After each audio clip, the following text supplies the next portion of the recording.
Libby Durr from First Energy. I'm also a co-chair of the Morgantown Area Chamber of Commerce Governmental Affairs Group. And I'm Dan Miller with Potestan Associates. Libby and I are members of the Chamber, and we'd like to introduce to you the candidates that are running for election this legislative session. The Chamber does not promote the candidates themselves. We don't endorse them. We promote the policies. And so we're here to help you understand where the candidates are standing on these policies.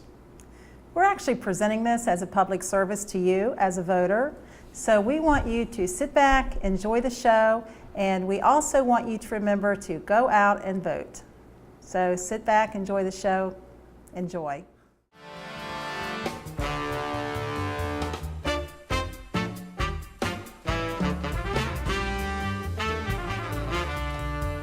We're here with George Abel. George, thank you for coming in today. I appreciate you having me. Thank you for inviting me down. Good. Before we get to the 4 questions, we'd like to give you an opportunity to talk about why you're running and a little bit on your biography. Sure.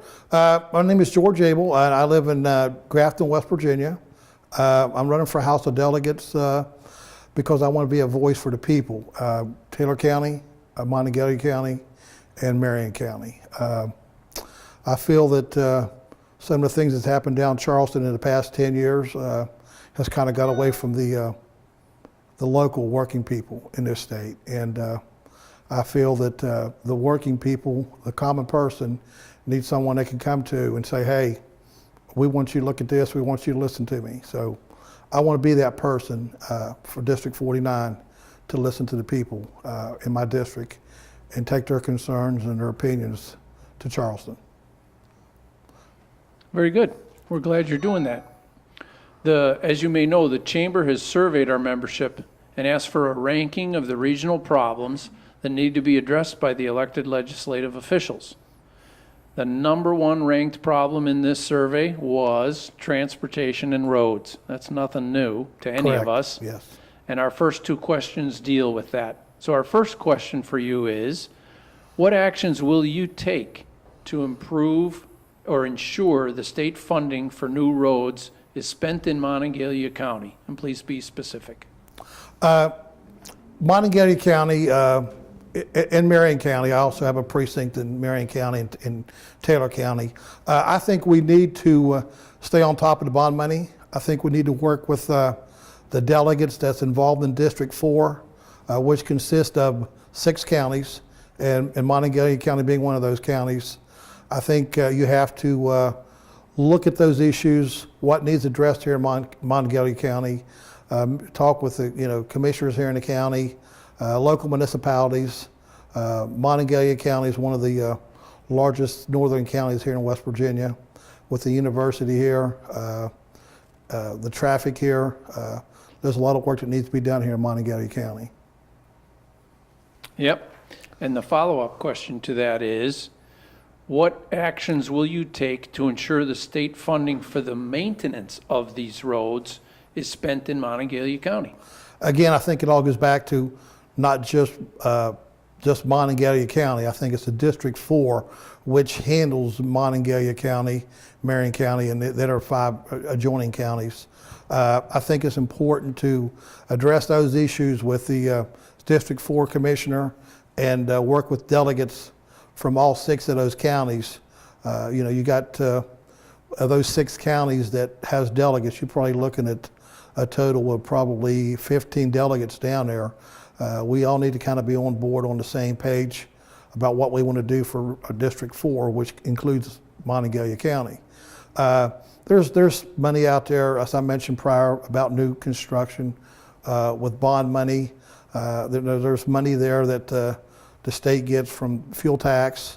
There's money there that the state gets from your vehicle registrations. There's federal money there that's used for highway users tax. I think we need to look at all those things and make sure those things are being appropriate and put in the right places they need to be. And I've talked to some other people in District 4, and they have a lot of concerns about money not being appropriated to this part of the region in West Virginia. Thank you. Our next question will be about higher education funding.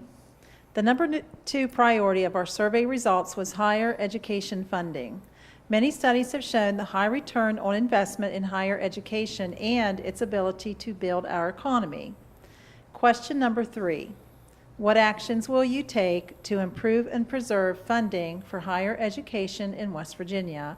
And please be specific. Okay.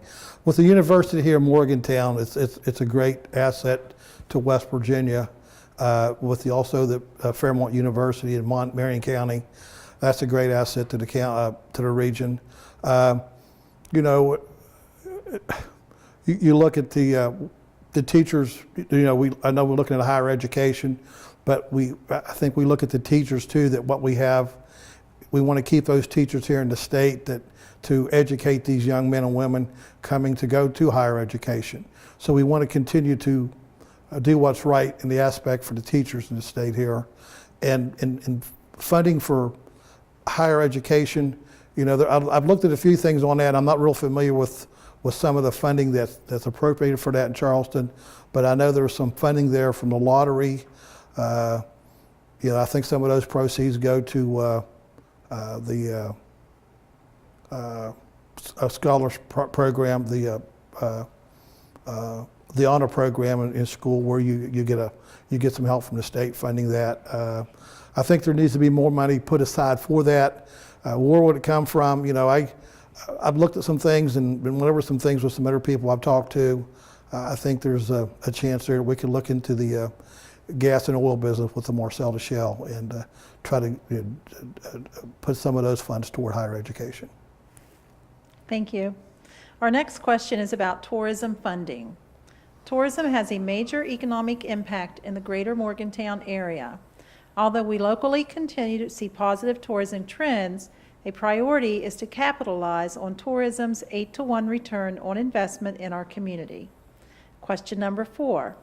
What can you commit to do to help pass 2018 designated House Bill 4431, legislation that would set the ground rules for the creation and supervision of the Mountaineer Trail Network?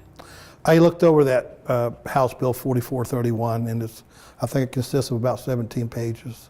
And I know there was some sponsorship from some of the delegates from this area, and that's great to see that already taken place. I also would be in favor of that bill. You know, it's a nonprofit 501. I think it has to take place in order to, you know, get state funding for those projects. You know, hotel motel tax is a big issue. I know with when I was a city councilman in Whitehall, we diverted some of the hotel motel tax to those kind of funds, you know, tourism and things like that in Marion County. I'm not sure what Monongalia County does as far as the hotel motel tax money goes. I think that's an avenue we could look at, or the commissioners here in the county could look at. You know, I'd be available, you know, to look at any kind of funding that we could come up with to fund that. You know, at the moment, I got to be honest with you, I'm not sure what's available to fund that with, but I would be in favor of it because tourism is a big part of West Virginia, and this area of West Virginia with the mountains and the rivers, it's beautiful, you know, and I would like to see that develop and progress and see more of this here in West Virginia. Well, thank you, George. Before you go, we'd like to give you a chance to address any passions or priorities that you think need to be addressed in this upcoming legislative session. I'd like to see people get out and vote. A lot of people get out and say, hey, well, my vote doesn't count. You know, your vote does count. And I appreciate that if you looked at the candidates that's running for office, look at their history, see what they've done. And read a little bit into what's going on in the state here. You do have a voice, and you by your voice is your vote, and that's what's important. You need to get out and vote. Vote for who you think is going to do the best job for you, who's going to represent you in Charleston. I'd appreciate your vote because I'm going down to Charleston to represent the people of Monongalia County, Taylor County, and Marion County. Well, thanks for coming in, George. Well, thanks for having me.